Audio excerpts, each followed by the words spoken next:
हाँ वाकई, मैं डॉक्टर साहब को कहा, डॉक्टर साहब सफाई सफाई हो रही है, तो आज हमारा मौजू अल्सर था। मैंने कहा डॉक्टर साहब सफाई ले आते हैं। सफाई भी कोई बीमारी है? नहीं, सफाई ना करना बीमारी है।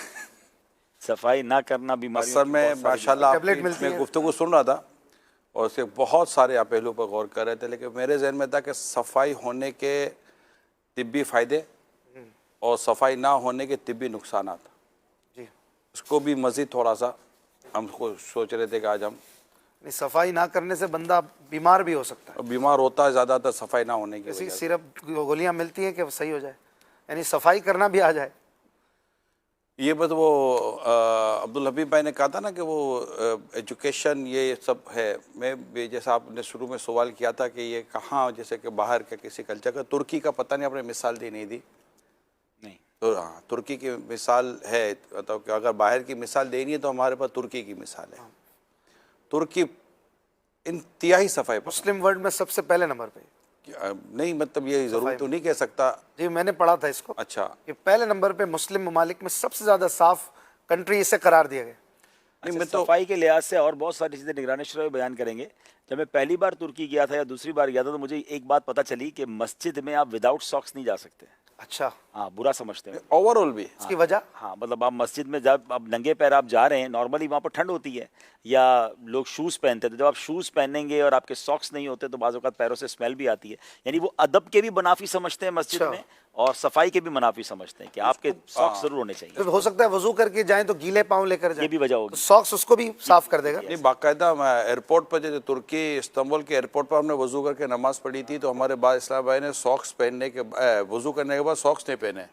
तो वहाँ तुर्की थे कुछ, तो इन्होंने कहा कि आप मतलब के सॉक्स पहने, आप ऐसे कैसे मस्जिद के फर्श पर या मस्जिद के कालीन पर आप बगैर सॉक्स ना आएं। दाखिल हो जाए।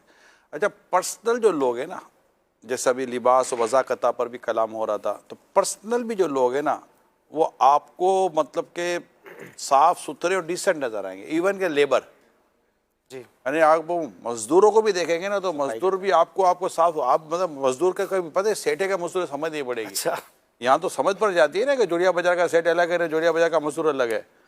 हैं?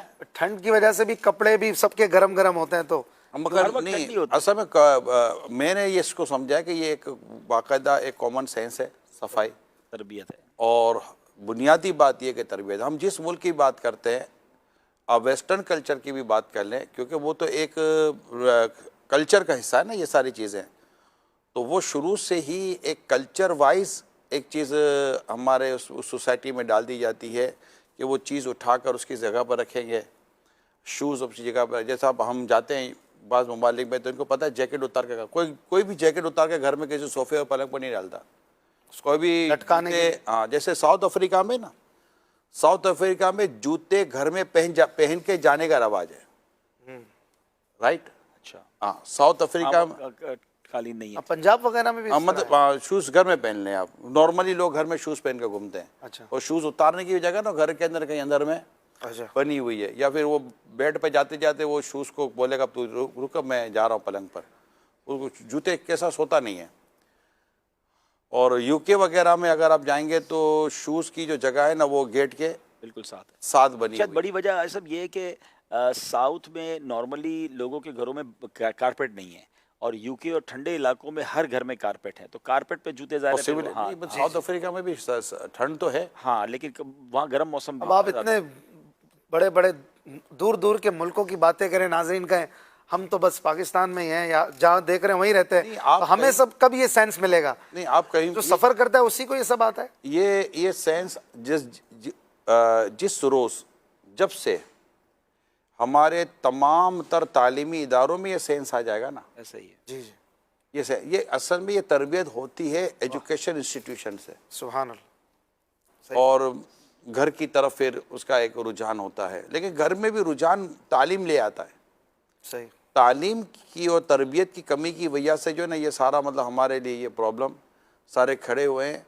अगर हमारे यहाँ तालीम और तरबियत का निज़ाम दुरुस्त हो जाए ना, तो अल्हम्दुलिल्लाह ऐसा कोई नहीं है कि मतलब कि सफाई, भाई दुनिया में अगर कहीं भी कोई सफाई होती है तो वो कोई चांद से थोड़ी उतर कर सफाई करने के लिए आया हुआ है।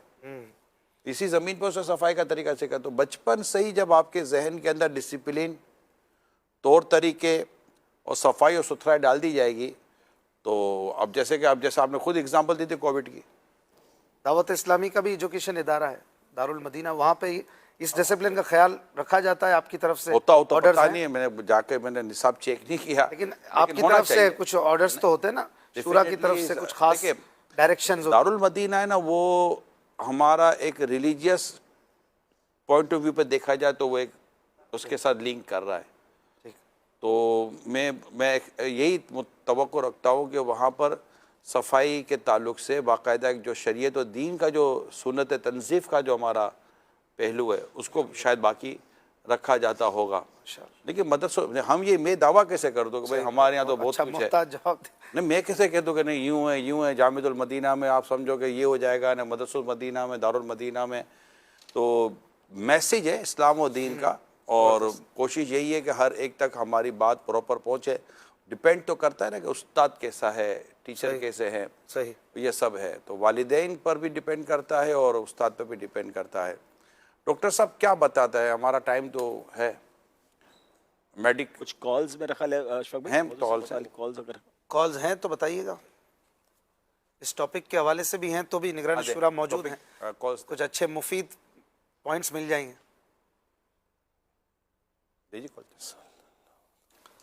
कि हम नमाज पढ़ने के लिए मस्जिद में जाते हैं, गैरेज का काम करते हैं, गैरेज के कपड़ों में गंदे गैरेज के कपड़े होते हैं, तो उसमें नमाज अदा कर सकते हैं? गैरेज के कपड़ों में बस वही बदबू वाली कैफियत को तो रोकना पड़ेगा ना। बेहतर अगर कपड़ों से बदबू आ रही है तो मस्जिद का दाखिला ही हराम है ना। इसके लिए बेहतर यही है कि लिबास एक अलग रख लें। कुछ लोग करते हैं ऐसे कि नमाज के लिए एक लिबास अलग रख लें। काम के कपड़े तो नॉर्मली मैले हो ही जाते हैं, अगर खासतौर पे गैरेज जैसा काम, गैरेज वाले काम में बदबू ना भी हो, कलर वाला काम है, कलर वगैरह पेंटिंग वाला काम है, वेल्डिंग वाला काम है, इस तरह के और भी कई काम है, गोश्त फरोश वालों के जो काम है, मस्जिद की ताज़ीम होनी ये है कि इनके कपड़ों नहीं, बदन से बदबू नहीं आनी चाहिए, बल्कि ऐसा एहतमाम होना चाहिए कि वो मस्जिद में जा रहे हैं, अल्लाह के घर में जा रहे हैं तो सफाई सुथराई के साथ जाएं। और उसका बेस्ट तरीका ये है कि एक लिबास अलग रख लें, नमाज के वक्त पहन लें, वापस आके मतलब बदन से बदबू नहीं आनी चाहिए, बदन से बदबू नहीं आनी चाहिए, एक इंतज़ाम करके रखे, इसमें क्या हर्ज है। हाँ, वो दौरान सिलसिला आपने दरवेश का एक जुमला इस्तेमाल किया था ना, तो बड़ी मुफ्ती साहब ने बड़ी प्यारी बात की थी दरवेश के ताल्लुक से कि वो दरवेश की तरह ना चला जाए और सफाई सुथराई होनी चाहिए। तो मैं उसको सोच रहा था कि अगर वाकई वो दरवेश है, दरवेश हमारे अल्लाह के नेक बंदे को दरवेश भी कहते हैं, या दरवेश सिफत आदमी है, अगर वो वाकई सच्ची मायनों में अगर इस्लाम और दीन की शरीयत के मुताबिक दरवेश है तो वो गंदा नहीं, मेला कुचेला तो नहीं होगा। सही फरमाया। तो मेला कुचेला उसको दरवेश कैसे कहेंगे? वो उन्होंने फरमाया था राशिद भाई ने कि कोई दरवेश आदमी होगा तो, और जो दरवेश होगा दरवेश गंदा नहीं हो सकता, वो गंदा नहीं हो सकता, क्योंकि रसूल अकरम सल्लल्लाहु अलैहि वसल्लम की तरीके से जो हटकर चलेगा वो तो गुमराही के रास्ते पर चलेगा ना। उसको हम दरवेश भी कोई मर्तबा दरवेश हमारे एक जैसे या दरवेश सिफत आदमी है, नेक सिफत आदमी, हमारे एक नेक लोगों के औसाफ में दरवेश को ले लिया जाता है, या है बुजुर्ग के तौर पर, या ये दरवेश आदमी है यार, है भोले भाले को भी कहते तो अल्लाह वाला हो, अल्लाह वाला हो तो अल्लाह वाले को कैसे नॉर्मली तो अच्छे पैराए में दरवेश का दरवेश अच्छा ये पता नहीं आज पहली बार सुना है कि दरवेश किसी दीवाने को भी कहा। हाँ नहीं दरवेश अच्छे पहले में यार, ये दरवेश आदमी है, तो ये मेला कुचेला, अब्दुल अभी मेला कुचेला दरवेश कैसे हो सकता है? नहीं वली भी मेला कुचेला नहीं हो सकता। यानी जो नबी है वो है ना कि वो जो सरकार सल्लल्लाहु अलैहि वसल्लम की सुनो, कोई शख्स कहे कि एक शख्स को देखो पानी पर चलता है, आग को खाता है, हवा में उड़ता है, और हाल ये कि रसूल अकरम सल्लल्लाहु अलैहि वसल्लम के तरीके को छोड़ता है, दरो वो भी नाले नहीं, इसको अपने जूतों से मारो, वो मतलब कि वो अच्छे रास्ते पर चलने वाला तो नहीं हो सकता ना वो। माशाल्लाह। कॉल दीजिए। माशाल्लाह सजल प्रोग्राम नूर शहर बहुत ही अच्छा है। अब्दुल हबीब ऐसे सवाल अर्ज़ है कि कुछ लोग ऐसे भी होते हैं कि अगर वो पाकिस्तान से बाहर किसी ऐसे मुल्क में है जहाँ का कानून ज़रा सख्त है, तो वहाँ पे देखा गया है कि लोग रास्ते में कचरा वगैरह फेंकने से जो बचते हैं, लेकिन जैसे ही वो पाकिस्तान में उनका जहाज़ लैंड करता है तो वो रास्ते में ही जब वो फेंकना स्टार्ट कर देते हैं। तो ऐसे लोगों के बारे में आप क्या फरमाते हैं? सिर्फ ऐसा नहीं है, जहाज़ लैंड होने के बाद बहुत चीज़ें भूल जाते हैं। वहाँ वहाँ हर चीज़ कानून पे अमल भी हो रहा होता है, रोड पे सिग्नल पे गाड़ी भी रुक रही होती है, सफाई का ख्याल भी रख रहे होते हैं, लाइन में भी लग रहे होते हैं। कराची एयरपोर्ट पर आकर ही लाइन का बेड़ा गर्क हो जाता है। थोड़ी देर पहले जिस एयरपोर्ट पे थे बिल्कुल शरीफ इंसानों की तरह लाइन में लग के आए थे, यहाँ उतरते ही शोर शराबा शुरू हो गया। तो वही वाली बात है कि डस्टबिन भी नज़र नहीं आता उनको। तो ये ज़्यादती है। यानी हम किसी मुल्क में जाकर जब कानून सख्त है तो हम इंसान बन गए, तो वतन तो ये हमारा वतन है, हमें और ख्याल रखना चाहिए। रूल तो वहाँ है, तो इसकी वजह नहीं, से ये बात बिल्कुल ठीक है कि इंसान को ये जो कानून की सख्ती है ना, ये बहुत सारे रूल ऑफ लॉ बहुत सारे काम कराता है। मुझे अच्छी तरह याद है, आई साहब के साथ भी हुआ होगा, रात 3 बजे लोग सिग्नल पे रुक रहे होते हैं, अब कोई नहीं है, उनको पता है कैमरा देख रहा है। भाई वो क्या आइसक्रीम चिप्स खाने के बाद मैंने देखा है कि वो आदमी गाड़ी से उतरकर डस्टबिन के अंदर कचरा डालने जा रहा है, फिर आकर गाड़ी में बैठा। कुछ बोलना है? हाँ, ऐसा ही है। हमारा शीशा नीचे किया और जो फेंकना फेंक दिया। पीछे वाले का, स्कूटर वाले का क्या हाल हो रहा है, गाड़ी वाले का क्या हाल हो रहा है। तो असल में मिन हैसुल कौम भी ये प्रॉब्लम है, और ये इसको हल करने का रूल ऑफ लॉ, अगर रूल ऑफ लॉ सख्त कर दिया जाए ना तो ये चीजें बेहतर हो सकती हैं। अब आप यहाँ जाते हैं, ये कौन सा मोटरवे जो कहलाता है जी, देखिए यहाँ कितनी चीजों पे सीधे हो जाते हैं, सीट बेल्ट लग जाता है। यही मेरा मुल्क यहाँ। हाँ, इसी मुल्क के मोटरवे पर आप देखो, करके दिखाओ मोटरवे पर कुछ चालान हो जाएगा ना। बिल्कुल पकड़ लेते हैं।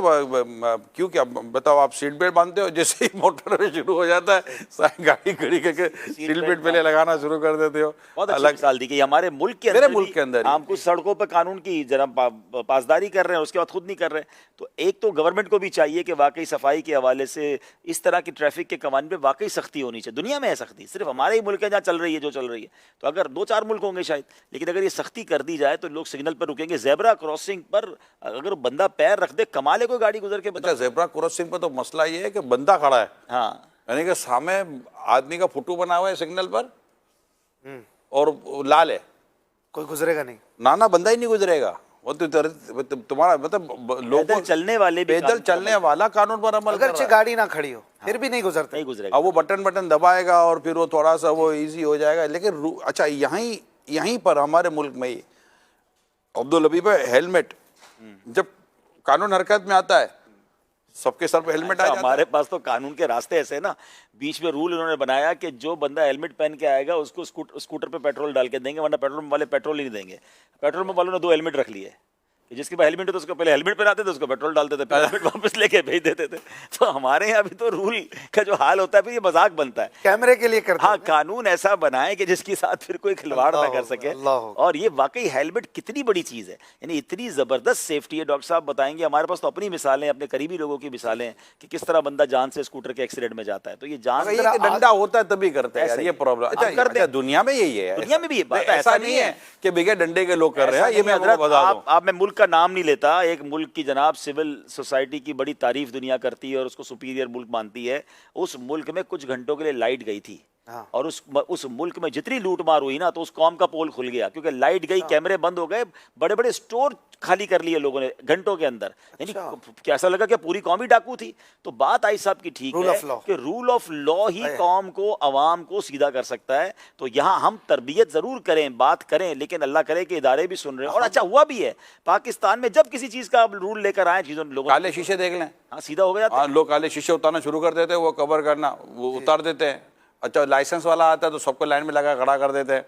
तो ये जब भी हमारे यहाँ कानून इम्प्लीमेंट फेस में आता है, जी, तो हम भी बिल्कुल सीधे हो जाते हैं। निजाम में भी खौफ और लालच दोनों नहीं, वो है, हुदूद है, दोनों चीजें, खौफ की सजा है और बदकारी की सजा है। ये जो इस्लाम की सजा है, ये आप इनकी सजाओं को पढ़ें, इसकी वजूहात हमने पढ़ी हैं यार। सजा जो अहकामात के जो असरार हैं, सजा और जजा का निज़ाम होगा तो माशरा दुरुस्त है। पूरा हमारे दीन के अंदर चोरी करने पर, बदकारी करने पर, शराब पीने पर, कई चीज़ों पर हुदूदुल्लाह का जो क़याम है, और जहाँ भी इस तरह के रूल पर प्रॉपर अमल होगा, अल्लाह पाक की रहमत से वहाँ पर आपको चीज़ें तब्दीली नजर आई। यार घर में देख लें आप, घर में, अच्छा खुद स्कूल पे देख लें यार, आपको पता है कि खड़ा करेंगे तो आप टाइम पर आते हो जी, पता है खड़ा नहीं करेंगे तो टाइम पर ही नहीं आते हो। अपने तो ये कि 12 मिनट का अगर स्पेस दिया हुआ है तो अपने को 11वें मिनट ही दाखिल होना है। वो 12 मिनट तो ग्रांटेड ले ही लिए तो हमारे ही। हाँ, 12 तो मसला ही कोई नहीं है ना, 11वें पर टांगूटा लगा देंगे कि भाई हम दाखिल हो गए। कोई भी ऐसा 7-8 में भी रियायत नहीं कर रहा। 11 पे बाहर खड़ा हो जाएगा 2 मिनट के लिए दोस्तों के साथ, अभी 1 मिनट बाकी है। अरे भाई तेरा टाइम, जमात में भी तो यही होता है ना, अभी 2 मिनट बाकी है, जमात, 1 मिनट बाकी है, अभी तो इमाम साहब क़याम में होंगे, रुकू से पहले पहुंचना है भाई, थोड़ा पहले मस्जिद में जाके सुन्नत गैर मौक़िदा पढ़ ले भाई। ये तो अच्छा आदमी जो रुकू की बात कर रहा है, वरना सलाम से पहले पहुंच जाएंगे यार। अल्लाह पाक हमारे हाल पर रहम फरमाए।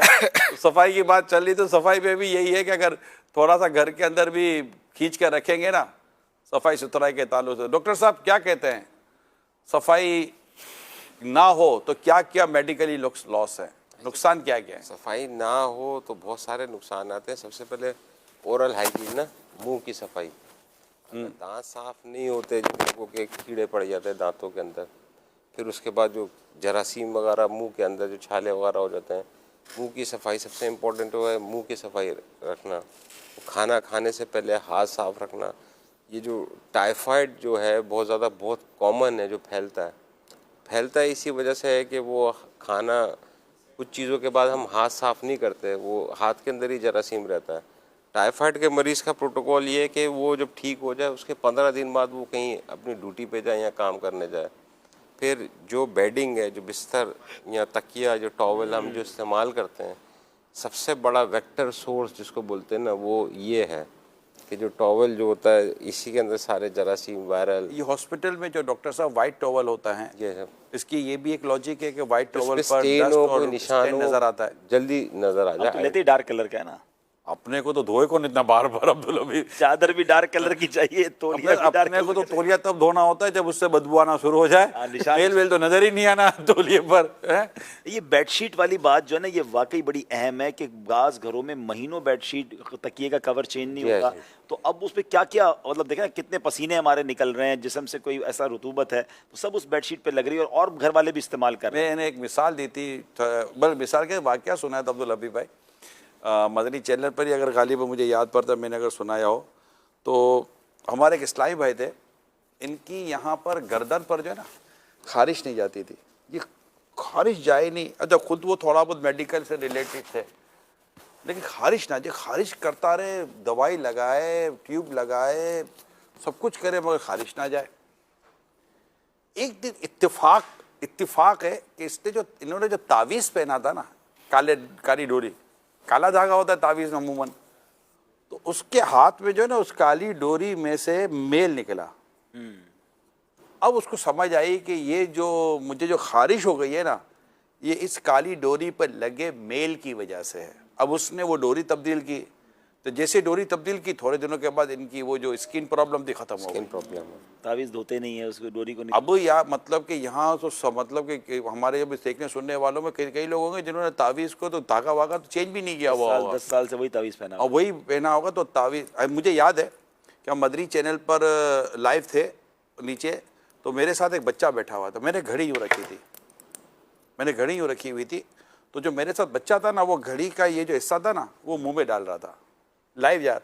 तो अमीर सुन्नत स्क्रीन से देख लिया था और मुझे फरमाया था, इमरान ये पापा धू न था, मतलब इसको अमूमन घड़ी को हम धोते ही नहीं है, और ये हाथ पे बंधी होती है तो इसका पसीना लगता होगा, इसमें मेल होगा, ये बच्चे के मुंह में जा रहा होगा। अच्छा मैंने तो नोटिस ही नहीं किया था, फिर मुझे पता चला। अब देखिए हम घड़ी में देखते हैं यार ये वाटर प्रूफ है, वाटर रेजिस्ट होती है, नॉर्मली वाटर प्रूफ नहीं होती घड़ियाँ, यानी पानी इस पर डालेंगे ना तो ये पानी अंदर चला नहीं जाएगा। वाटर प्रूफ अलग है, वाटर रेजिस्ट अलग है।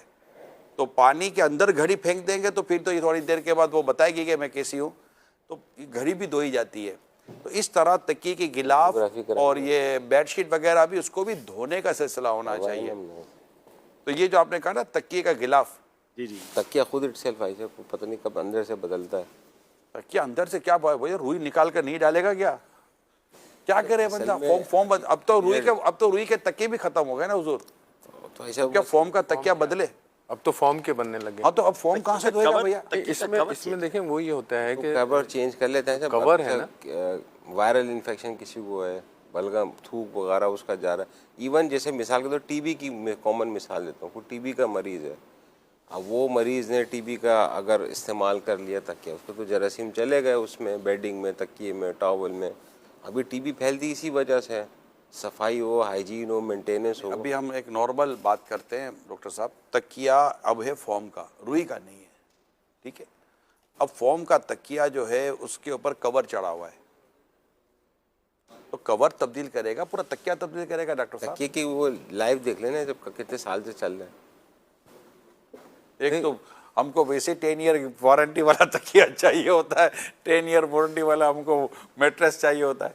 इसमें आसान सा तरीका ये होता है क्योंकि तकिए का हुजम ज़रा इतना बड़ा नहीं होता है, तो हम इजीली कैरी करके अगर उसको धूप दिखा दें तो उससे काफ़ी हद धूप तक दिखा दें ना? धूप दिखा दें क्योंकि एक टेम्परेचर मिल जाता है उसको, तो काफ़ी हद तक उसमें कवरिंग आ जाती है। अभी जैसे सफाई के मामले में बात हो रही थी, तो 2-3 किस्म की सफाई करनी चाहिए। एक तो होती है पर्सनल हाइजीन, अपनी ज़ाती सफाई करनी है, वो ज़ाती में जैसे सलमान भाई ने मुंह के हवाले से और स्किन के हवाले से बात की। फिर इस तरह फिर घर की सफाई आपने देखनी है कि घर की सफाई के हवाले से क्या क्या करना है। उसके बाद फिर आपने मोहल्ले की सफाई। अब गंदगी से 2-3 चीज़ें ऐसी हैं जो हम रोज़ाना की बुनियाद पे फेस कर रहे होते हैं। एक तो आपका जो पिछले दिनों एक प्रॉब्लम चला था चिकनगुनिया, एक बीमारी चली थी, उसकी मेजर फैक्टर ही गंदगी थी कि जहाँ पे गंदगी होगी वहाँ से वो जरासीम उठ के वो बीमारी फैला रहे थे, जिसकी वजह से मसाइल पैदा हो गए थे। इसी तरह अभी जो एक बीमारी होती है मलेरिया, आप ले लें, मलेरिया की बड़ी कॉमन सी बीमारी होती है, वो भी इसी तरह गंदगी से ही फैलती है कि वो मच्छर जो है वहाँ से ही इस चीज़ को, गंदगी को अडॉप्ट करता है और फिर वो स्प्रेड करता है। इसी तरह एक जो बीमारी है, मैं नाम भूल रहा हूँ, या बड़ी कॉमन सी है, आपकी याद है, फीवर की, हाई ग्रेड फीवर की बीमारी होती है, बड़ी कॉमन है, डेंगू डेंगी, एग्जैक्टली, डेंगी की बीमारी ले लें आप, इन्हीं चीज़ों से ये भी देख लें आपके, बड़ी कॉमन होती है हमारे हेपेटाइटिस ए और हेपेटाइटिस ई कोलाई, यूटीआई, ये सब इससे पेशाब की नाली का इन्फेक्शन हो जाता है। वो भी गंदा पानी वगैरह इस किस्म का पी लेते हैं आप, उससे भी हो सकता है। गुर्दे में खुदा न खास्ता पथरी डेवलप हो गई है, तो वो भी आप इनटेक ऐसा कोई पानी ले रहे हैं जिसके अंदर इस किस्म के केमिकल्स मिले हुए हैं जो आगे जाके आपको प्रॉब्लम्स कर सकते हैं। इसी तरह आपने कोई ऐसा पानी या ऐसा कोई लिक्विड यूज़ कर लिया जो आपके मैदे में जाके प्रॉब्लम क्रिएट कर रहा है, तो वहाँ पे वो अल्सर भी डेवलप कर सकता है, गैस्ट्राइटिस भी डेवलप कर सकता है। तो गंदगी का ताल्लुक, मेरा एक अंदाज़ा है कि अगर हम मिनिमम भी देखते हैं तो 70% बीमारियां जो हैं हमारी गंदगी से रिलेटेड होती हैं। अगर हम उसको साफ़ कर ले तो हम काफ़ी हद तक बीमारियों से बच सकते हैं। तो 3-4 बड़ी बड़ी मिसालें जो हमारे यहाँ बड़ी कॉमन होती हैं, हमारी कंट्री में भी, इवन सिविलाइज कंट्रीज़ के अंदर भी ये बड़ी कॉमन सी बीमारियाँ होती हैं। तो वो रीज़न्स क्या होती हैं? वो रीज़न्स यही होती हैं कि हम अपना माहौल को साफ़ नहीं रखते। अब एक जो बीमारी हमारे यहाँ बड़ी कॉमन होती है वो होती है स्कैबीज़ की, ख़ारिश की बीमारी जो होती है, जिस पे आपने भी मिसाल दी और सलमान भाई ने भी मिसाल दी।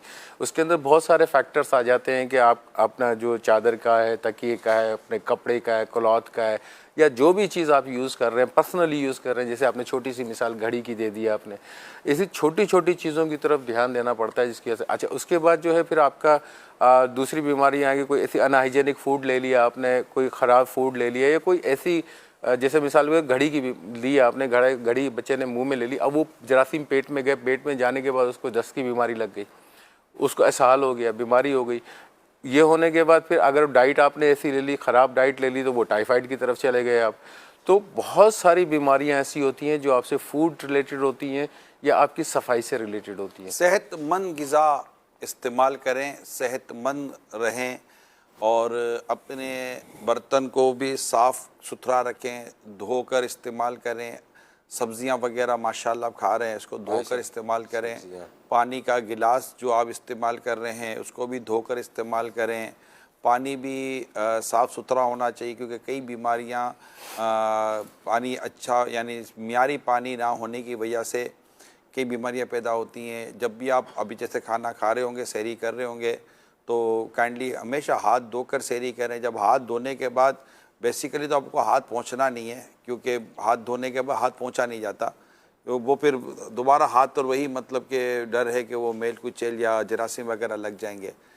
तो फिर आप इसको हाथ ना धोएं, खाना खाएं, खाना खाने के बाद फिर हाथ धोएं, और हाथ धोने के बाद जो तौलिया हो वो तौलिया साफ़ सुथरा होना चाहिए। देखिए घर में तौलिए कोई रखे जा सकते हैं, और हर 1-2 दिन में तौलियों को काइंडली तब्दील कर दिया करें और चेंज कर दिया करें। कोई इसको कोई इतना बड़ा प्रॉब्लम नहीं है तौलियों को तब्दील कर देना। इस तरह जो आपके पास नैपकिन होता है, रुमाल होता है, जो भी इस तरह की चीज़ें होती हैं उसको साफ़ सुथरा रखें और मुंह की सफाई का ख़ास ख्याल रखें। मिसवाक का इस्तेमाल आप कसरत के साथ करें। नबी अकरम सल्लल्लाहु अलैहि वसल्लम अपनी उम्मत के लिए बेहतरीन रहनुमाई फरमाते हैं और आपने कसरत से मिसवाक का इस्तेमाल फरमाया है। तो मिसवाक का इस्तेमाल रखें, मुंह की सफाई हो, ग़िज़ा यानी जो भी आपके आसपास दाएं बाएं जो भी चीज़ें हैं खाने पीने की, उठने बैठने की, पहनने की, बिछाने की, हर चीज़ में सफाई। देखिए ये कॉमन सेंस की बातें हैं। अब आपने खुद ही इवन कि आप इसमें दस्तरखान पर बैठे हुए हैं तो दस्तरखान आपका साफ़ सुथरा होना चाहिए, आपके गिलास साफ़ सुथरे होने चाहिए, आपका अगर मतलब कि वाटर बॉटल है जिसमें आप पानी भरते हैं, पानी पीते हैं, वो आपका साफ़ सुथरा होना चाहिए। इवन कि जो भी चीज़ें मतलब कि आपके इस्तेमाल में हैं, आपकी सराउंडिंग में हैं, हदीस पाक में यहाँ तक कि अपने सहन को साफ़ सुथरा रखो।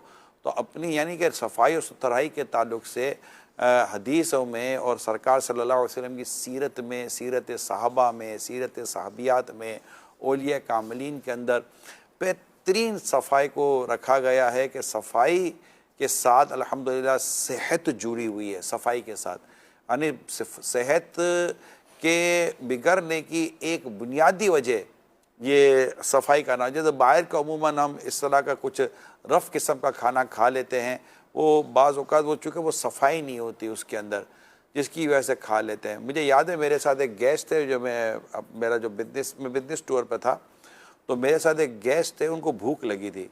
तो वो मतलब कि जब गए तो उन्होंने जब खाना पकाने का अंदाज़ देखा ना, तो उनको मतलब कि बड़ी वो कोफ्त हुई, घिन सी आई कि नहीं यार, लिहाजा अपना जो आपका किचन है, किचन को साफ़ सुथरा रखें, आपका जो वॉशरूम है, बाथरूम है, उसको साफ़ सुथरा रखें, धूप दें, आपके चीज़ों को खुला रखें। देखिए मैं आपको एक बात बताता, सेहत की बात चल रही है, जो अमीर सुन्नत ने भी हमें समझाया है और मेडिकली तौर पर बड़ा रिकमेंडेड है। आप जब जैसे अब बंदा सोता है तो अपने दरवाजे खिड़कियाँ बंद करके सोता है, राइट। अब जब आप उठते हैं ना, उठना तो है ना, आपने उठें, अब दरवाजे खिड़की खोल दें, कम से कम डे टाइम में तो खुला रखें। चले शाम में या रात में मच्छरों का भी बातों का ऐसा प्रॉब्लम होता है, दुनिया में अगरचे नहीं है लेकिन फिर भी है मच्छर। अभी मच्छर तो मच्छर होता है अब दुनिया में, इसके तो वीज़ा भी नहीं चाहिए होता, ये तो पहुंच जाता है जहाँ भी मर्जी है, ठीक है। तो ना टिकट है ना वीज़ा है, कुछ भी नहीं है। एक मुल्क में मैंने देखा तुम्हारे भी मच्छर है, बोला हमारे मच्छर है। मैं समझ गया उसको तो वीज़ा तो लगता ही नहीं है, कोई कानूनी लागू नहीं पड़ता मच्छर के ऊपर। तो अब ये मच्छर जो था वो मतलब वो आ जाते हैं, तो देखिए खिड़की दरवाजे बंद रखने पड़ते हैं, लेकिन डे टाइम में आप खिड़की दरवाजे खुले रखें, घर में धूप को आने दें, क्रॉस वेंटिलेशन रखें, राइट। हमेशा घर में क्रॉस वेंटिलेशन रखें, क्योंकि आप क्रॉस वेंटिलेशन नहीं रखेंगे तब भी हवा को पास होने के लिए जगह दें, हवा एक तरफ से आए और एक तरफ से निकल जाए। इसी तरह वॉशरूम में भी इसी तरह क्रॉस वेंटिलेशन का सिस्टम होना चाहिए, वहाँ भी विंडो होनी चाहिए, क्योंकि ज़ाहिर है कि हर जगह पर जहाँ जहाँ जरासीम जमा होने का डर लगता है, वह है, अंदेशा है और पता होता है, तो वहाँ पर ये तमाम तर चीज़ें हैं। ऐसा लिक्विड घर में रखें जो जरासीमों को मारता हो, इस तरह का चीज़ें इस्तेमाल में रखें जो जरासीम को ख़त्म कर देती हों। तो ये सेहतमंद रहने के लिए कुछ मैंने ये आपको मुख्तसर टिप्स की तरह कुछ मैंने आपको पॉइंट्स बताए हैं कि अगर आप इसको नोटिस कर लेंगे तो इंशाल्लाह अच्छा। बच्चों के हाथ धुलाते हुए थोड़ा सा ये मैं थोड़ा सा नहीं बल्कि ज़्यादा मैं कहूँगा केयर कीजिएगा कि बच्चे को हाथ तो आप धुलाते हैं लेकिन बच्चे को नलके और बेसन के हवाले कर देते हैं। अब बच्चा है और पानी है, देखिए कतरे कतरे का हिसाब है, प्लीज़, हाँ कतरे कतरे का हिसाब है। अब बच्चा नलका खोल के खड़ा हो जाए, नलका खड़ा हो जाए, जूम करके पानी बह रहा है, तो अब ये भी तो नहीं ना चलेगा। अच्छा फिर बच्चे का बाज़ वक़्त बच्चा हाथ धोता क्या है, हाथ का मेल निकाल लेता होगा, मज़ीद हाथ पे फैल जाता होगा, तो उसका हाथ धुलने का अंदाज़ शुरू में तो आपको मेहनत करनी पड़ेगी बच्चे का हाथ धुलाने के लिए। तो यूँ बच्चों के भी इस तरह के जो सफाई सुथराई के मामलात हैं, इनके कपड़ों के मामलात हैं, बच्चे बहुत ज़्यादा मिट्टियों में जाते हैं, मिट्टी उठाते हैं, इनके हाथ मुख्तलिफ़ जगहों पर लगते रहते हैं। तो बच्चों की सफाई सुथराई का भी यूँ हिसाब किताब रखेंगे, हमारा माइंड बन जाएगा ना सफाई, क्लीन, सुथराई। अल्लाह पाक ने चाहा तो ये रास्ते खुद ब खुद बनना शुरू हो जाएंगे, फिर आपको चीज़ें नज़र आएंगी, आपको एग्जांपल देता हूँ। आप कभी सड़क पर जाएं और आपको यार भैया ब्लैक कार चाहिए, मतलब ब्लैक कार तलाश करनी है, आपको हर दूसरी कार ब्लैक नज़र आएगी। कभी आप घर से निकले हैं, मुझे वाइट कार तलाश करनी है, आपको हर दूसरी कार वाइट नज़र आएगी। कभी आप रेड करने गए यार मुझे रेड कार तलाश करनी है, आपको हर थोड़ी देर के बाद रेड कार नजर आएगा, वो यार रेड कार बहुत है। जिस चीज को आप फोकस करते हैं ना वो चीज आपके सामने आ रही होती है। आपका एक बार फोकस सेट हो गया ना कि मुझे गंदगी देखनी है, यानी गंदगी मुझे नजर आ जानी चाहिए ताकि मैं उसको साफ कर सकूं, तो अल्लाह पाक ने चाहा तो आपको हर जगह पर आपकी सफाई का मामला सेट हो जाएगा कि जहाँ भी थोड़ी बहुत भी गंदगी नजर आएगी फ़ौरन एक अलार्मिंग हो जाएगी, फ़ौरन एक स्पार्किंग होगी आपकी, यार इसको साफ होना चाहिए। और ये बहुत कॉमन सेंस के करीब है, काफ़ी ये इंशाअल्लाह ताला बेहतर तरीका हो जाएगा। ये अल्लाह पाक ने चाहा तो, अल्लाह ने चाहा तो सेहतमंद ज़िंदगी के साथ रहेंगे, क्योंकि आप सफाई पसंद है। जो सफाई पसंद होगा अल्लाह ने चाहा तो उसको काफ़ी सेहतमंद ज़िंदगी नसीब होगी। कुछ कॉल्स लेते हैं। सगे अत्तार गुलाम यासीन अत्तारी निगरान शुरा की बारगाह में अर्ज है कि सफाई सुथराई इस्लाम से मिली है, इस्लाम ने सिखाया है, बताया है, फिर आखिर ऐसी क्या वजह है कि इस्लाम के मानने वाले ही काफ़ी साफ सफाई से पीछे होते चले जा रहे हैं, बताते भी हैं फिर भी मेहनत पर अमल नहीं हो रहा है। इस बारे में क्या फरमाइए आप? देखिए सब ऐसे नहीं है, जो दुनिया में नहीं गया उसको शायद इस बात का अंदाज़ा नहीं है। मैंने तो कई कौमों को देखा, कई कौमों को देखा, नॉन मुस्लिम कई कौमों को देखा, क्या गंदे हो, क्या गंदगी भी मतलब कि नफरत करती होगी उन लोगों की, इतनी गंदगी है उनके अंदर, इतनी इतनी कौमें हैं। तो ऐसा नहीं है, इसका ताल्लुक तरबियत से है। इस्लाम की तो बहुत सारी तालीमात है जिनका हमको पता है, बल्कि तालीमात क्या, मौज़िन 5 टाइम पुकारा होता है, हय्या अला सलाह हय्या अल फलाह, कितने लोग जाते हैं? पता है कि नमाज के लिए बुलाया जा रहा है। तो असल है प्रॉब्लम, असल में बात है तालीम और तरबियत की। सिर्फ तालीम की बात नहीं है, सफाई रखनी चाहिए, ये हो गई तालीम, ये हो गई एजुकेशन, मगर अब इसकी तरबियत भी बहुत ज़रूरी है। तो एजुकेशन विद ट्रेनिंग, ये दोनों को एक साथ ही रखें, तालीम और तरबियत को हमेशा साथ रखें, तो इंशाअल्लाह ताला चीज़ों में फ़र्क आना शुरू हो जाएगा। हम आज से शुरू कर देते, आज माशाल्लाह जहाँ भी आप देख सुन रहे हैं हम आज से शुरू कर देते, अल्लाह ने चाहा तो तालीम और तरबियत का एक अच्छा मेयार बन जाएगा। कॉल दीजिए। ये सवाल है कि सफाई किसको करनी चाहिए? अगर आमदन इजाज़त ना देती हो तो नौकर चाकर भी नहीं रख सकते, तो घर वाले भी कहें कि नहीं हमने नहीं करनी सफाई, हमने कभी घर में सफाई ही नहीं की, हमारी माँ ने भी हमें झाड़ू नहीं पकड़ने दिया, तो फिर सफाई कौन करे? समझ नहीं पाया सवाल। ये पूछना चाह रहे हैं सफाई कौन करे? घर में ये कह रहे हैं कि आमदन इतनी नहीं है कि नौकर रखा जाए, और घर में जो घर वाले हैं वो भी सफाई के लिए इनकार करते हैं कि हमें तो कभी सिखाया ही नहीं गया, तो ऐसी सूरत में सफाई कौन करे? ये सवाल है बेसिकली। सीधी बात है, कोई नहीं तो कम से कम जिसकी सोच होगी वो सफाई करेगा। एग्जैक्टली। सफाई का तो ऐसा है कि एक दूसरे से कोई लड़ाई झगड़ा थोड़ी है, मैं सफाई कर लूँगा। जब जिसको जो सफाई पसंद है ना, इसको सफाई चुपती भी नहीं है, तो करता रहेगा यार। बातों का तो लोग बस डस्ट अच्छी नहीं लगती, कईयों को तो ऐसे डस्ट ही अच्छी नहीं लगती, बात बात पर डस्ट साफ करते रहेंगे। अब देखिए कई लोगों की जो अपने मोबाइल को साफ करते रहते हैं, इनको मोबाइल पर भी जो स्टैंड या दाग धब्बे होते हैं ना, ये अच्छे नहीं लगते, ये साफ करते रहेंगे। कपड़े साफ सुथरे पहनेंगे, तो ये बता अगर आप सफाई पसंद है तो अच्छा, फिर इसको एजुकेट करेंगे तो जो नहीं करते वो करने।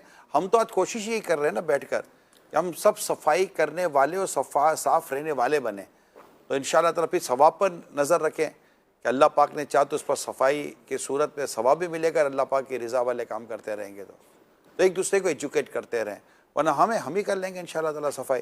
तो चराग से चराग जलेगा, मैं अपने हिस्से का चराग जलाऊँ, कोई अपने हिस्से का चराग जलाए। अगर कोई नहीं पसंद करता तो अल्लाह पाक उसको भी हिदायत दे, मैं भी नेकी की दावत दूँ, मगर मैं सफाई करता रहूँगा और अपने बच्चों की तरबियत करता रहूँगा इंशाअल्लाह। जी। बेटे की उम्र 12 साल हो गई है, तो खाने पीने में जो कुछ भी वो खाता पीता ना, माशाल्लाह अच्छा खिलाते हैं, लेकिन उसका ना तो हाइट बढ़ती है और ना उसकी यानी कि बाजू में इम्प्रूवमेंट आती है, और पेट में भी अक्सर उसके दर्द रहती है। सालों साल से ये सिलसिला चलता आ रहा है, सब कुछ कर रहे हैं, लेकिन कोई ना आपकी सेहत नहीं बन रही। अल्लाह अल्लाह अल्लाह अल्लाह पाक आपके बच्चे को सेहत दे, तंदुरुस्ती दे, और सुन्नत तो बरी, राहत तो बरी, नेक की बरी तवील ज़िंदगी अता फरमा, आपकी आंखों की ठंडक करे। डॉक्टर साहब से मालूमात लेते हैं कि क्या करना चाहिए। जी डॉक्टर साहब। इसमें जो ये बता रहे हैं कि बाज़ औक़ात ऐसा होता है कि बच्चे जो है ना छोटी उम्र में होते हैं, उनकी फ़िज़ीक ऐसी होती है, वो डाइट जितना भी ले लें वो रहते उतने ही हैं, कोई जेनेटिकली भी इश्यूज़ होते हैं, फैमिली हिस्ट्री होती है। जेनेटिकली इश्यूज भी होते हैं यानी उनके, बॉडी बढ़ती नहीं है, बॉडी बढ़ती नहीं है, लेकिन एक खाना जा रहा है, खाना हम लोग कहते हैं यार तेरा खाना जाता किधर है। जी बिल्कुल ऐसे ही होता है। हमारे मेमनी में इसको बोलते हैं आटी, हमारे मेमनी में आटी, इसका एक लफ्ज है, ये इसकी बदन में आटी है। अच्छा, यानी कि ये खाता पीता है, अपने भी देखते हैं यार तेरा खाला लगता ही नहीं है, जो मर्जी खा पी रहा है। और वो अलग बात है कि खून में क्या बन रहा है ये अपने इसको बात में बेस करेंगे, लेकिन बदन नहीं बढ़ता इसका खाना। तो ये आप शायद इस तरफ इशारा कर रहे हैं। जी बिल्कुल। ओके। एक तो ये रीज़न होती है कि कुछ जेनेटिकली इशू होते हैं, यानी कि फैमिली की तरफ से आ रहे होते हैं कि कुछ अगर उनके फादर हैं या मदर हैं, अगर वो अपने बचपन की तरफ देखें तो शायद वो भी इसी किस्म के होंगे। तो वो वक्त के साथ साथ डेवलप कर जाते हैं, कुछ टाइम पीरियड लेते हैं लेकिन वो डेवलप कर जाते हैं। फिर दूसरा फैक्टर होता है कि ऐसा ये देखना है कि बच्चे में कोई ऐसी सिर्फ खाना जो खा रहा है वो लग नहीं रहा है, या खुराक भी उसकी कम है। अगर खुराक कम है तब भी उस तशवीश वाली बात है, और खुराक ज़्यादा है तब भी तशवीश वाली बात है। अब खुराक अगर कम है तो पहले फैक्टर ये देखना पड़ेगा कि आया कहीं वो खुराक ऊपर से तो नहीं ले रहा, जैसे हमारे यहाँ ट्रेंड है कि चिप्स वगैरह दे देते हैं और आइसक्रीम और चॉकलेट्स वगैरह की ज़्यादा भरमार होती है, बच्चों को दे दी जाती है, तो उससे ये होता है कि उनकी जो भूख होती है वो मर जाती है। तो जब वालिदैन उनको रोटी वगैरह या कुछ देने की कोशिश करते हैं तो वो थोड़ा सा अवॉइड करते हैं, उसे खाने से भागते हैं उस चीज़ से। डॉक्टर साहब, थोड़ा मोटा करने के लिए भी अगर खुदा ना खास्ता इस रास्ते को इख्तियार किया किसी पेरेंट्स ने कि इसको चिप्स दे दिए, इसको बर्गर दे दिया, इसको ब्रोस्ट दे दिया, इसको पिज़्ज़ा दे दिया, मैं आपको बता रहा हूँ, मैं आपको सही बताऊँ, मैं भी मुशाहिदे की बातें हैं, और फिर जो उसको ब्रोस्ट और बर्गर और पिज़्ज़ा ने जो उसके ऊपर जो मतलब हमला किया है ना, बूम, हाँ ऐसा, अब आप बोलो अब इसका बदन किधर गया, वो सारी आटियाँ वाटियाँ खुल जाती है उसकी, फिर यूँ निकलता है ना वो, और फिर वो एक अच्छा सा मतलब कि वो पेट ऐसा निकल आता है उसका ठीक ठाक, और उसकी जिल्द की मतलब इसका फैट इतना हो जाता है, नहीं कि ये समझे कि शुरू में नहीं पता चलता, मगर वो अंदर अंदर चीज़ें पक रही होती है, फिर धूम करके निकलती है ना, और वो खुद परेशान हो जाता है कि यार ये होता है, जिसके अंदर बीमारी अलग लग जाती हैं। तो कि ऐसा ना हो कि बच्चे के जिस्म को बढ़ाने के लिए या कुछ लगाने के लिए बंदा फिर ऐसा रास्ता इख्तियार करे, एनर्जी वाली चीज़ें अलग होती हैं। तो ये है, तो अब करे क्या ये वालिदैन इसमें ऐसे बच्चे के साथ? इसमें देखें, अगर वही वैसे कोई पहला फैक्टर अगर ऐसा है कि अगर उसको कोई प्रॉब्लम नहीं है, बच्चा एक्टिव है, कोई प्रॉब्लम नहीं आ रही है, किसी किस्म की कोई उसके अंदर बीमारी की अलामत जाहिर नहीं हो रही, तो फिर मेरे ख्याल में वेट कर लेना चाहिए, क्योंकि अभी ग्रोइंग स्टेज है, 12 साल की उम्र है, ग्रोइंग स्टेज है अभी। आप जाके जो है 18-20 साल के बाद जाके कहीं रुकना शुरू होता है। एक डॉक्टर के पास एक बच्चा था, पेरेंट्स से कह रहे थे कि ये मतलब बदन पकड़ता नहीं है, तो डॉक्टर ने कहा था कि ये ओवर एक्टिव है। हाँ, ओवर एक्टिव बच्चों का वजन, ओवर एक्टिव होने की वजह से भी बच्चा जो है ना वेट नहीं पकड़ता और बदन नहीं पकड़ता, क्योंकि ये जितना खाता है ना उससे ज़्यादा वो बर्न कर चुका होता है जी, और ओवर एक्टिव होने की वजह से। तो फिर उसकी ग़िज़ाएँ थोड़ी और बेहतर की जाए, क्या मशवरा आपका? बिल्कुल, उसमें ग़िज़ाएँ मतलब ग़िज़ाएँ एक तो देखें, बच्चे का जो मैदा है ना वो उसी हिसाब से लेगा। एनर्जेटिक ग़िज़ाएँ आप उसको दें। अगर हम उसको बच्चे को 2 रोटी खिलाने की कोशिश करेंगे, अगर वो आधी खाता है तो शायद वो ना खा पाए। तो जितनी भी खुराक देनी है उसको एनर्जेटिक टाइप की दें खुराक, चाहे कोई जैसे सप्लीमेंट टाइप का चीज़ होती है, ताकतवर चीज़ अशिया होती है, फ्रूट्स होते हैं, जूसेस वगैरह होते हैं, उनमें एनर्जी ज़्यादा होती है। दूध है, अंडा वगैरह, हाँ, इस किस्म की चीज़ें दें जिससे ये है कि उसका शिकम पे भी भारी ना पड़े उसके, और उसको उसकी प्रॉपर एनर्जी भी मिल जाए, जो उसको रिक्वायरमेंट है वो उसको दे दी जाए। और फिर बच्चे की एक्टिविटी से भी नज़र रखें कि उसकी एक्टिविटीज़ कितनी ज़्यादा ओवर एक्टिव है वो ये नहीं है। एक तो बच्चे नॉर्मली जो खेल कूद के अंदर एक्टिवनेस दिखाते हैं वो तो एक नॉर्मली होती है, कुछ बच्चे कुछ ज़्यादा ही वाकई ओवर एक्टिव होते हैं। लेकिन उसमें यह है कि फिर उनकी डाइट का ख्याल करें कि अगर वो फ़र्ज़ करेंगे फीड लेता है, दूध वगैरह का इस्तेमाल उसमें थोड़ा सा बढ़ा दें उसको, जूसेस वगैरह का इस्तेमाल है, खट्टे जूस ना हो, बस ये फ्रेश जूस दें उनको, ज़्यादा अच्छा रहेगा। ओवर एक्टिव ना, यहाँ का जंप मारा, वहाँ का जो उनको तो जंपिंग का शौक होता है जी, और 2-4 छलांगे मारते हैं, वो जो थोड़ा वो खाया वो हजम हो गया जी। लेकिन इनको करना क्या चाहिए? डॉक्टर को चेकअप कराएं, डॉक्टर को चेकअप कराने के बाद ही इन्होंने हाइट और वेट चेक कर लें, हाइट क्या बोल रही है, वेट क्या बोल रही है, एज के हिसाब से ना, तो उसके हिसाब से चले जाए। फिर ये देख लें कि अगर वो डाइट नहीं ले रहा है तो कुछ पेट के कीड़े वगैरह के मामला तो नहीं है, वो सारे डॉक्टर को चेकअप करवा के उस चीज़ को देखा जा सकता है। जी, कॉल दीजिए। नूरे शहर प्रोग्राम की क्या बात है, नगराने शुरा की बारगाह में अर्ज है, जिसके मुंह में बदबू, ज़ाहिर तो बदन बहुत साफ सुथरा होता है, जब करीब मुंह करता है तो बहुत गंदी बू आती होती है। इस तरह उसका मस्जिद में जाना, और डॉक्टर साहब की बारगाह में अर्ज है कि किस वजह से मुंह में बदबू पैदा होती है, अगर मुंह में बदबू पैदा हो जाए तो इसका क्या इलाज है, रहनुमाई फरमा दीजिए। हमसे पहले मतलब हमारे अशफाक मदनी, मुफ्ती शफीक साहब, महरोज़ भाई वगैरह, अब्दुल हबीब भाई बैठे थे। इन्होंने इस मौजू पर काफ़ी डिटेल में डिस्कस की है कि मुंह की बदबू की क्या वजूहात होती हैं। अलबत्ता मुंह से बदबू आए, बदन से बदबू आए, कपड़ों से बदबू आए, इस हालत में मस्जिद का दाखना तो हराम है। तो क्या कहते हैं डॉक्टर साहब, बदबू की आप भी कुछ बता दें। अच्छा, मुंह में जो बदबू रह जाती है ना, वो जैसे मुंह ओरल हाइजीन, ये मुंह को साफ ना रखना, जैसे मिसवाक अगर करते हैं, टूथब्रश वगैरह का सही तरीके से इस्तेमाल नहीं करना, रात खाना खाया और खाना खाने के बाद भी सो गए, मुंह में खाने के ज़र्रात मुंह के अंदर रह जाते हैंगे, तो जो रह जाते हैं तो वो बदबू ज़ाहिर पैदा करना शुरू कर देते हैंगे। और फिर ये है कि दीगर बाहर की चीज़ें वगैरह खा रहे होते हैं, तो जो भी चीज़ खाएं खाने पीने के बाद अपने मुंह की सफाई अच्छी तरीके से रखें, तो फिर अल्लाह ने चाहा तो ये इस बदबू चली जाएगी। जब मुंह की सफाई की बात आती है तो हमारे यहाँ मिसवाक का ताल्लुक से काफ़ी बयान किया जाता है, मैंने भी किया, लेकिन मुझे लगता है शायद इसमें हम एक पॉइंट छोड़ रहे हैं, खिलाल जी, खाने के बाद जो खिलाल है ना, वो ज़्यादा ये खिलाल भी नबी पाक सल्लल्लाहु अलैहि वसल्लम की प्यारी अदा है। सही। खिलाल करना, मैंने अमीर सुन्नत को देखा है, खिलाल तर्क नहीं करते, खिलाल करते हैं हमेशा। मतलब ये नहीं, अब जैसे खाना अभी सहरी ख़त्म हो जाएगी, अभी वज़ू करेंगे, खिलाल करेंगे, खाना खाने के बाद आपने खिलाल लाजिम करना है। असल में बाज़ औक़ात पॉसिबिलिटी है कि ब्रश से, पेस्ट से या मिसवाक के रेशों से भी वो चीज़ें जो दांतों की खिड़कियों के अंदर फंस चुकी हैं, ये लाजिम नहीं है कि इनसे निकल ही जाएँ।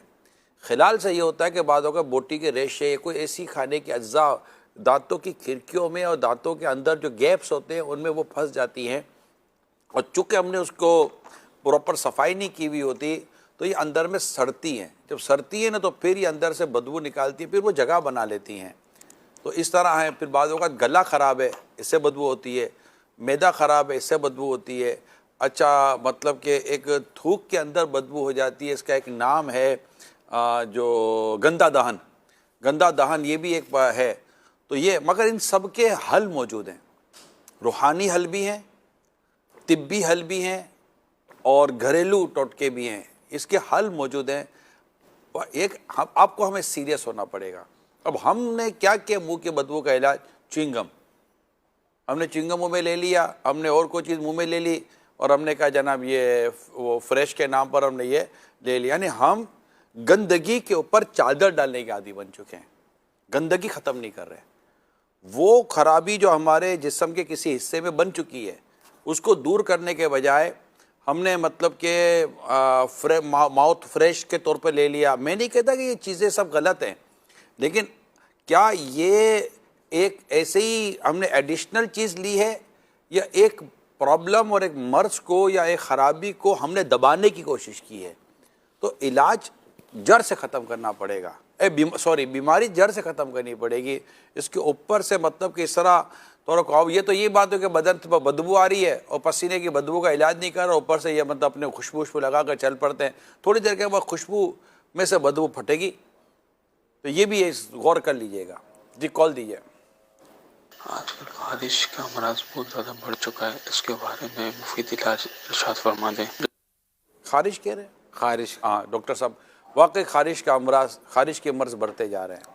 जब खारिश, इसमें देखना पड़ता है कि खारिश का मर्ज अगर है किस एज ग्रुप के अंदर है और किस जगह पे लोकेशन लोकलाइज्ड है या जनरलाइज है। लोकलाइज से मुराद है जैसे हाथों में खारिश है, जैसे अभी आपने मिसाल दी थी गर्दन के अंदर जिसको है तो उनको खारिश अगर हो रही है, या पूरे जिस्म के अंदर खारिश हो रही है, तो बहुत सारी कुछ जिस्मानी बीमारियां भी होती हैं जिसके अंदर खारिश हो रही होती है। वरना वैसे अमूमी तौर पे कपड़े सूट नहीं कर रहे होते हैं, टेक्सचर वगैरह मटेरियल सूट नहीं कर रहा होता, और बिलखुसूस पाँव वगैरह के अंदर वो एक्जिमा वगैरह हो जाता है, शूज़ वगैरह इस तरह के पहन रहे होते हैं, तो उसकी वजह से इचिंग होती है। लेकिन खारिश अमूमी तौर पे जो होती है ना वो फंगल की वजह से भी बहुत ज़्यादा हो रही होती है। सलमान भाई, ये सारी चीज़ें का अगर हम देखें तो फिर रिलेटेड निकलता सफाई से। फंगल जो है वो ह्यूमिड इन्वायरमेंट में कोई सी भी आप खारिश होगी जो बॉडी के अंदर होगी तो अगर आप पर्सनल हाइजीन आप नहीं करते हैं, स्किन की हाइजीन नहीं करते हैं और ऐसे माहौल के अंदर रहते हैं तो डेफिनेटली खारिश बढ़ेगी। बात वही है कि आप इलाज बीमारी का करें, अलामत का ना करें। हम अलामत का इलाज करते हैं। ख़ारिश होती है, ख़ारिश की दवा ले लेते हैं, ख़ारिश ख़त्म हो जाती है, लेकिन ख़ारिश जिस वजह से होती है हम उसकी तरफ नहीं ध्यान देते, उसका इलाज नहीं कर पाते। तो सबसे पहले तो इनको ये देखना है कि इनको बेसिकली ख़ारिश किस किस्म की है, जो एक प्रॉपर डायग्नोसिस होना चाहिए। फिर उसकी रीज़न्स की तरफ ध्यान देना चाहिए कि क्या वजूहात है। दोनों मिलके अगर काम करेंगे, डॉक्टर की दवा भी चलेगी और पर्सनल इनकी अपनी इफ़ेक्ट्स भी सहरी करने वाले आशिकान रसूल जो कराची में सहरी कर रहे हैं, घड़ी पर नज़र रखें और रोज़ा बंद कर दें प्लीज़, रोज़ा बंद कर दें, रोज़ा बंद कर दें प्लीज़। जी डॉक्टर साहब, ख़ारिश के ताल्लुक से आप कुछ कह रहे हैं। वो पर्सनल हाइजीन बड़ी इंपॉर्टेंट होती है, उसके अंदर के अपनी ज़ाती जो जिस्मानी कैफियत है उसकी तरफ देख लें, पानी वगैरह साफ़ सुथरा करके या उसको थोड़ा सा सफाई के साथ कुछ कोई ऐसी चीज़ मिला लें उसके अंदर जो साफ़ कर दे पानी को, उसको इस्तेमाल कर लें। अपनी जो चादर है, अपने कपड़े हैं, उसको ज़रा धूप वगैरह दिखा दें। चादर जो है, ओढ़ने वाली चादर बिछाने वाली पर्सनली अगर हम अपने बदन को धूप दें तो आपको लगता है कि ये भी कोई बदन को एक ऐसी चीज़ थी, क्योंकि जैसे आप कहते हैं कि तौलिए को धूप दो। अच्छा, मैंने तो यहाँ तक देखा है, आपको मैं अच्छा लगेगा शायद आपको, ये पानी की बोतल होती हैं, ये भी धुलनी ठीक है, पानी की जो बोतल होती हैं, मैंने अमीर सुन्नत को देखा है कि इन बोतलों को भी धोते हैं आप धोते भी हैं जी। और उसको धूप में रखते, खुला रखे, यानी कि ढक्कन खोल रखते, खुला रखे, यानी कि ढक्कन खोलकर उसको धूप में, मैंने गैलरी में अमीर सुन्नत को बोतलें रखते हुए देखा है। चप्पल भी धुलती है। हाँ, चप्पल भी धोते हैं, ताकि ये चीज़ें जो है ना ये मांगती हैं जी, ताकि इनके जरासीम मर जाएं। इनको हवाएं लगेंगी तो ये जरासीम मार देंगी, चीज़ ख़त्म हो जाते हैं, काफ़ी हद तक फ़र्क पड़ जाता है। तो आप भी कोशिश करें इन चीज़ों को साफ़ सुथरा रखने की, अपने इंशाअल्लाह ताला सफाई का ख्याल रखें और अल्लाह पाक हम सबको सेहतमंद ज़िंदगी अता करे और हम इबादत पर क़ुव्वत पाने के लिए ख़ुद को सेहतमंद रखने की कोशिश करें। आइए अमीर सुन्नत की तरफ चलते हैं।